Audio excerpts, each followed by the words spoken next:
sagalee waaqayyoo bakka tokko dubbifannaa achumarra dhaabadheen kadha achumarra dhaabadheen lallabaa achumarra dhaabadheen raaja achumarra nu dhaabe waaqayyootu.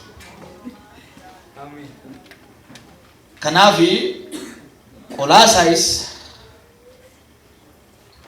baafadhaa boqonnaa isaa lama baafadhaa boqonnaa isaa lama lakkoofsa 14 nama ajaa'ibaati lakkoofsa 14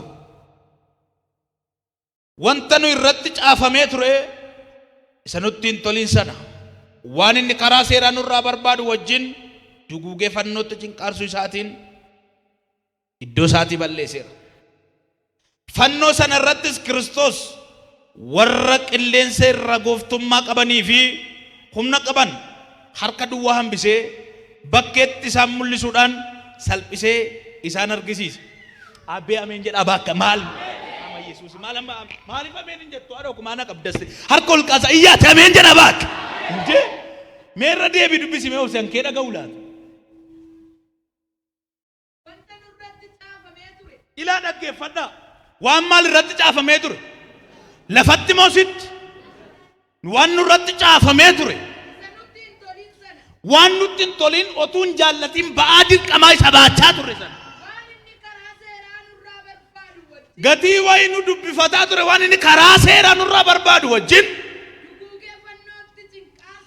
duguuguu jechuun badduu baasuudha. Badduu baasee fannoo irratti cinqaarsuu isaatiin rakkinni kee iddoo dhaabate ganama kana ishi fannoo sana irrattis Kiristoos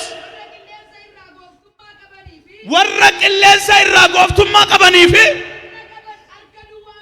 maqaa Yesuusin ishi inni namni hidhee mataa gadi qabatee ba'uuf ture seexana isa si salphisuuf ture addabaabayi irratti furtuu isaa harkaa fuudhee qaanesseera Yesuus. Hey! Hallelujah! Nama naasisa beektaa itti fufi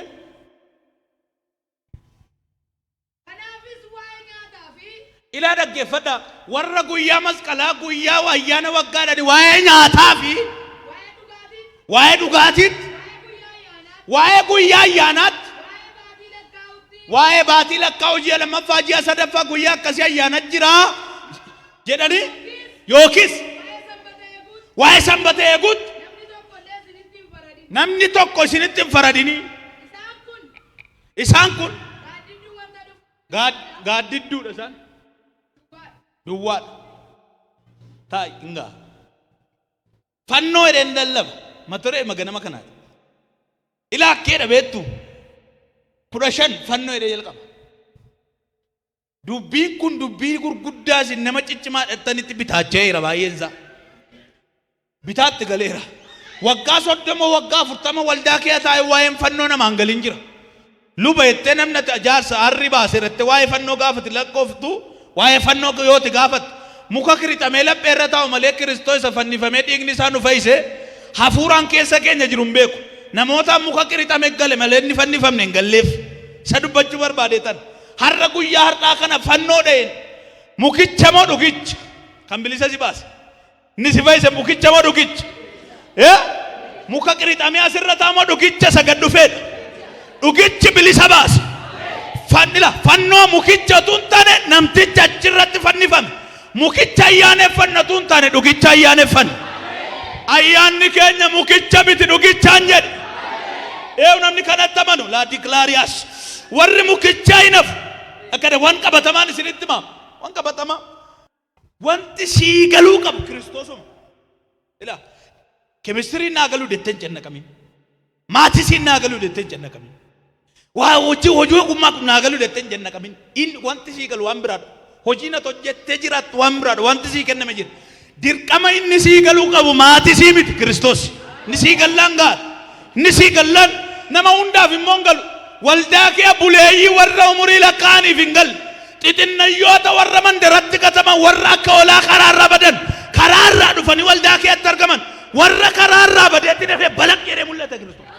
Dafee ifa beeta har'a ganama kana siin kadda Yesuus ifa ifu yaa'e. Fuula kee xaragaati naa ifeera jedha baakki. Isa nutti toliisan waan baay'ee dubbachuun barbaada. Waan deeqa kudhan gidduutti waan baay'ee dubbadha. Dhaloota baay'eedhaaf waan hifuudhi. Karaa kanarra warra Yesuusiif caamma miilla duwwaa fiigan. Ilaa Yesuusiif miilla duwwaa fiiddeen gammachiifte. Miilla duwwaa maaliif siif waraana mereen? Yesuusiin qullaa kee magaalaa kana kee dhaabattee gammachiisuu hin dandeessu. Gaddi Yesuus inni guddaan warra isa dhiisanii mukichatti amananidha. Namooti baay'een dhugicha duukaa jiru miti mukicha duukaa jiru. Warri Yesuus akka isaan baran wanti Yesuus si barsiisuu barbaadu dhugicha. Mukti muka. Mukti qirixame laphee irra jira malee Yesuus inni waraaname laphee kee hin jiru. Muka qirixame laphee irratti baachuun kees hin fayyadu. Yesuus isa fannifame hin beektu taanaan. Akkeedha. Wanta nutti hin toliin sana jedha. Wanti nutti hin tolle waan baay'ee ture. Waan nutti hin tolle ba'aan barbaanne ba'aan hin barbaachifne baataa turre. Ba'aa dirqamaa gatii guddaa nurraa barbaadu baataa turre. Yesuus fannifamuunsaa bu'aansaa inni guddaan doolaarii ol kaasee gadi buuse miti. Lakkoobsa ol kaaf gadi bu'aa fide miti. Du'ee du'aa ka'u Yesuus. Fannifamuu Yesuus. Bu'aan isaa amantoota 60 warra karaarraa badan. Ijoollee 60 ijoollee Israa'el warra karaarraa badan. Orma jedhamanii dallaa alatti warra ittifaman ijoollee. Nuun warra ormoota innee bakkee irratti ittifamaa turre. Bara baraafuu karra Yerusaalemitti karra jireenya bara baraatti siquu warra hin dandeenye. Sababii hojiitiif sababii sanyiitiin diina taanee ijoollee Waaqayyoo ta'uu warri dadhabne. Fannichi mukichatu Waaqayyootti nu dhiyeesse miti. Dhugichatu fannoo irratti fannifameetu gara Waaqayyootti nu dhiyeesse. Galata fidaafii isaaf. Wanti sii galuu qabu. Amma waan kun kaabaa kibba qaba. Bahaaf lixa qaba. Asii gad achi ol. Bitaaf mirgaa qaba. Mitire? Gaafa fannifamu akkanatti. Asii gadiif achi oliin Waaqaaf lafa walitti fide. Namaaf nama walitti fide. Namni diina walii ture jarana dhaggeeffadha. Yihudiif Giriikii jedhame. Qodaa waliirraa nyaatan. Gooftaa Yesuusii gaafa laga bishaanii bu'e. Luqaas sirriitti barreesseera waa'ee dubartii sana. Yesuus Yihudii ta'ee gadi ba'e. Dubartittiin ima dubartii Samaariyaati. Dubartiin sun bishaan waraabdi lagaa. Yesuus immoo laga bishaanii dhaqe. Dhaqee laga bishaanii gaafa dhaqu bishaan kana muddisi naa kennii jedheen. Akka gaafan si ilaalu uffanni kee warra Yihuudootaa fakkaata. Hin beektu ati qodaa walii keessaa dhuguu hin dandeenyu nuyi. Diinummaa guddaan nu gidduu akkamitti nu gaafattaa ittiin dubartiin kun Yesuus akka jedheen otuu dubbiin kun sii galee ati wanta ati na kadhattu situ na gaafata ture. Kana na kadhachuu kan qabu si. Bishaanicha na gaafachuu kan qabu si. Bishaan nan sii kennu bara baraan si jiraachisa. Inna tamma buddusaartu kun garuu amma dhugdee saayitii ta'e booda dheebochuu dandeesse Yesuus. Innan si yoo baasu garuu bara baraan dheebuu si baase. Inni bishaanichuma jireenyaati beekta. Yesuus bishaanichuma jireenyaati. Akkeet bishaan natti nu laattu kan abboota keenyaa caala kan Yaaqoob bishaan Abiraam faa baasan Yaaqoob faa kan qotan Yisihaaq faa qotaa kan turan bishaan abboota hin caalaayis eeyyee hin caala. Bishaanichi bishaan bulchiinsi magaalaa baasu miti. Bishaanichi bishaan mootummoonni gamtooma walii galanii baasan miti. Bishaanichi tola ofii isaatii kan burqeedha. Bishaanichi bishaan jireenyaati. Bishaanichi bishaan fayyinaati. Kan isa dhugu kan isatti nyaatu hin fayyaya. Eeyyee. Bishaanichi bishaan jireenyaati. Isa nutti hin tolinsane. wan nutti tolin ba'an nutti tolin mee qaban seerri gatii barbaadu gatii seerri barbaadu gumaan akka aadaa Oromootti biyyi tokko follaan tokko yoo wallole yoo walitti bu'e iddoo adda adda ta'uu danda'a san beekuun isinitti hima yoo wallole safarri tokko du'aaf ajjeechaan gidduu isaanii yoo gale lolli gidduu isaanii yoo ammaate hoolaa bitaniiti hoolaa sana fayyaatti garaashee uraniiti harka keessa baasanitti warra gumaataan sana lamaan harka wal qabsiisu madaa hoolaa keessaan dhiiga hoolaa keessaan ilaa kun aadaadha nuun cubbutti fayyuudhaaf gatiin gumaan barbaachisa hoolaan hin dadhabe lubni hin dadhabe raajonni hin dadhaban abbootiin amantii hin dadhabanii ta'an waaqayyo taa'ee itti yaade gumaan kun kaffalamuu qaba namni hin dadhabe ofii kootiin kaffala namni hin dadhabe luboonni hin dadhaban raajonni hin dadhaban ofii kootiin kaffala akkasumas ilma isaa Yesuus Kiristoos hin biyya lafaatiif kenna ilmi isaa Yesuus Kiristoos gaafa dhufe abboomamaa ta'e namaa wajjin akka namaatti jiraata akka namaatti yaada akka namaatti nyaata waan namni hin taane gadi bu'ee ta'e nama gadi bu'aa namni qabaju addunyaa kana irratti waa'ee Yesuus yoo lallabdan namni siin fudhatu jedhee sababni isaa gadi bu'aadha otuu gaafa sana suufii uffatee dhufetee otuu gaafa sana doolaariiraa birriiraa dhufetee addunyaan kun guutuu Yesuusitti amana ture Yesuusin fudhata ture garuu Yesuus gad of deebisee dhufe nama ta'ee dhufe akka waan waaqayyo dha'icha isatti fidee fakkaateedha Filiphisius boqonnaa 2 irratti akka waan waaqayyo isaa adabeetti fakkaata gadi taa'e miilla dhiqee qulfina isaa dhiise jireenya kana hundumaa dabarsee Yesuus kana hundumaa dabarsee waan kana hunda dabarsee gaafa isa ergameef sana raawwachuu dhufu isa dhufeef raawwachuu dhufu seerichi waa'ee seeraa gaafa dubbannu seerracha dhufti dhala namaatiif kennameera seera jechuun yaada garaa namaa keessa jira akkasumattu uumamaan namni seera yaada garaa qaba waaqayyoomti keessa namaa kan kaa'ee jira garaa namaa keessa otuu kutaa tokko naqin otuu sanbata timirtiin baratiin nama tokkoon ajjees mucaa daa'ima yoo ajjeesitti iyyetti eewu kaa'ee seera sana keessa see nama ajjeesuun gadi akka ta'e beekti daa'imtiyyuu uumamaan namni gaafa dhalatu hamaan maal akka ta'e keessa yaada garaa namaa seerri Museedhaan kenname god raawwadhu hojjetan yoo hojjetachuu baatte firdiitti galta seerri Musee akkas raawwadhu ajajadha koomaandii si ajaja ala Yesuus seericha hin raawwatu waan tokko diigame jechuun waan faffaca'e tokkochi bufte hin raawwate namni humnatti seera raawwatu yoo argatu dhaggeeffadha humnatti seera raawwachuu dandeessu ogummaa kee hin argattu falaasafaan hin argattu beekumsa sammuutiin hin argattu humni ittiin seera raawwatan ayyaana waaqayyo duwwaadhaan kana malee hin danda'amu jedhana warri isinii galu ameen jedhame waan gabaabaa isiitti hima ayyaana waaqayyootiin raawwachuu dandeessu kan kanaachi yoo akkasin gootu ta'e hin duutu yoo ta'e daa'ima tokko daa'ima mucaa xinnoo lakkudoo ishee warruma kana tuuni gaama sagantaadhaaf tasgabba'an malee manuma keessatti utuu waan bareeddu wayii keessanii yookiin iskiriiptoo keessanii yookiin kaameraa kana fuunii yoo askeejje biraa deemne inni ifti ijoolleen kun kaameraa harkaan qaqqabaniiti wanti yookiin lafatti rukutu yookiin hin fuudhu otuu dhuftee ittiin bunjettee reebdee inni isaanii qunciftee amma reebuu dandeessu reebdee amma sasoo keessee dhiiftee baate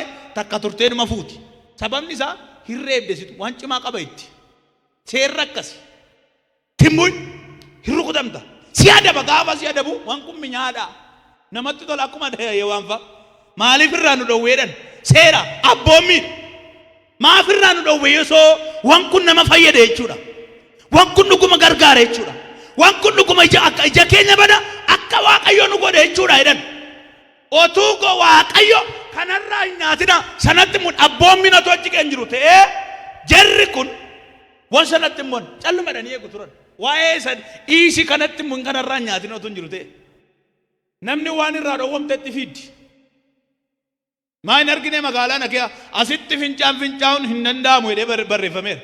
Galgala dhiirri iddoo sanatti surree eeggachaa fiiga. Seera otoo akkas hin jennetee darbee fincaa'a dhiirri akkas hin jaafina warra jaaftan. Namni seera hin jaallatu. Raawwachuu hin dandeenye qaba. Akkati caalaatti ija bana jechuudha. Seerri ati cubbuu si barsiise jechuudha. Fayyisuu hin dandeenye. Godii raawwadhuurraa Yesuus Kiristoos gaafa gara biyya lafaa dhufe tokko lama jedhee raawwachuu nu barsiise. Abboomamuu nu barsiise. Jaallachuu nu barsiise. Gadi bu'uu nu barsiise. Ol ba'uu nu barsiise. Yesuus kun mee ayyaanichi, Yesuus kun mee fayyisaan kun barsiisaa dhugaadha. Warra kanatti amantan ameen jedha baakka. Yesuus namni inni ittiin fannifame warruma wangeela baataniin lallabdootuma warruma luboota ta'aniin warra luboota jedhamaniin luboota mana qulqullummaa warra jedhaman otuunni seera Musee diiguu argineedhan otuunni karaa Waaqayyoorraa nama kaachisu argineedhanii ragaa sobaa irratti ba'an. Phiilaaxoositti gaafa geessanii Yesuusin qabsiisanii Phiilaaxoos barcumarra taa'ee akkeedha. Namichi kun nama Galiilaa miti jedhe eeyyeedhan namicha kana irratti takka budaa argeen beeku jedhe. Eewu Phiilaaxoos bulchaa biyya sanaati. Furtu ajjeesuus kaasuus hiisisuu kan danda'u haboon isa argame garuu Yesuus irratti mudaa argeen beeku. Inni fagoo Yesuusiif dhugaa ba'e warri waldaa keessaa garuu inni hamaadha jedhan. Jarri warri fagoodhaa dhufan inni dhuguma fayyisaa jedhan. Warri mandara naannoo Beetaleem naannoo Yihuudaa jiraatan immoo beennaa jedhan isaan immoo beennaa jedhan waa isaa beennaa jedhan isaan amanuu dadhaban. Namichi kun mudaa hin qabu jedhee dubbannaan yooti namicha kana yookiin hiisisuu yookiin fannisiisuu baatte mootummaa irra turuu hin dandeessu irratti kaan fonqolcha jalqaban jira. Phiilaaxoos irratti sababii maaliitiif nama dhugaa hiisisuu qabdaa nama dhugaa fannisiisuu sirra jiraata. Yesuus kana raawwachuun otuu Yihuudaan hin laannetes raawwachamuun isaa dirqama ta'a. Yihuudaan otuu dabarsee Yesuusin kennu baates Phiilaaxoos firdii kana dabarsu otuu baates karaa biraa ta'a malee Yesuus dubbii kana raawwachuun isaa dirqama. Raawwachuudhaaf dhufe waan ta'eef. Gaafa kana Phiilaaxoositti falmii guddaa kaasan gara Heroodisitti geessaa. Heroodisitti gaafa geessan Heroodis immoo akkeedha laaleeti inni mootii Yihuudootaati ofiin jedha jedhanii tammee isatti mula gara Heroodisitti geessanii Heroodisitti naannee ilaalee mee dhuguma mootii yoo taate dhuguma Waaqayyoo yoo taate asumatti tunu ilaallu mee waan nu godhe mee milikkita wayii nu agarsiisi mee dhukkubsataa fayyisi mee dinqii godhe akkas jedheeti jecha foggoraa itti dubbata jecha isaa cabsiidhaaf dubbatan beektu miti dubbii akkasiitti dubbata. Yesuus amma kana giyaa ani mootiidha ani Waaqayyoodha waaqarraan gad dhufe jedhu nama dhaggeeffata. Yoo isaan dubbii baay'isan atuu jetteedha deebii Yesuus kennu atuu jette ati mootiidha atuu jetteedhaan deebise.